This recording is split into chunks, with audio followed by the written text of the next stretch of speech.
Today I'm making French onion soup burgers. We're basically going to make a small serving of French onion soup that we'll be combining with our burger. The full list of ingredients will be in the video description. This will taste better the longer the soup gets to simmer, so let's get started on this soup.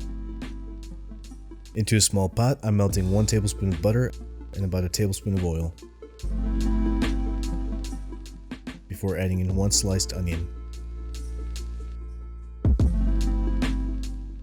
Again, probably could have used a bigger pot, but it'll be fine. Add some salt to season and help the onion break down and caramelize. We just want to cook these onions over low heat, stirring occasionally until everything is nice and brown. This will take about a half hour and smells amazing. Once the onions are nicely caramelized, we're adding in 1 cup of water, a cube of beef bouillon, a few drops of Worcestershire sauce, and about a teaspoon of thyme. Mix this all together and let it simmer on low heat while we work on our burgers. Now I'm weighing out my ground beef.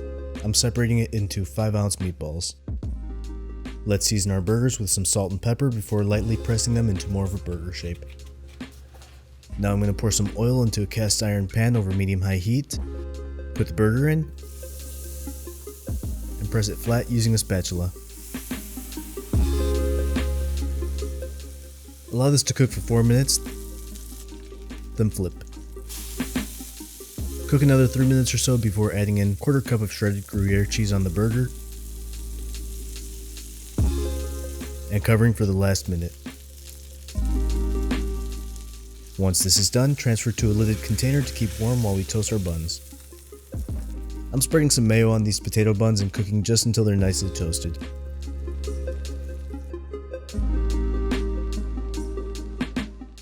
Now we can finally assemble our burger. Add the burger to the bottom bun, put some soup broth in a small cup for dipping, and top the burger with onions and the top bun.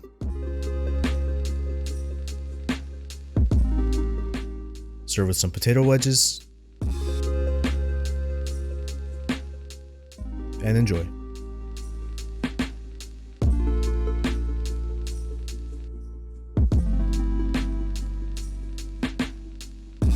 I post every Thursday. If you enjoyed, consider subscribing. Thanks for watching. Hope to see you next time.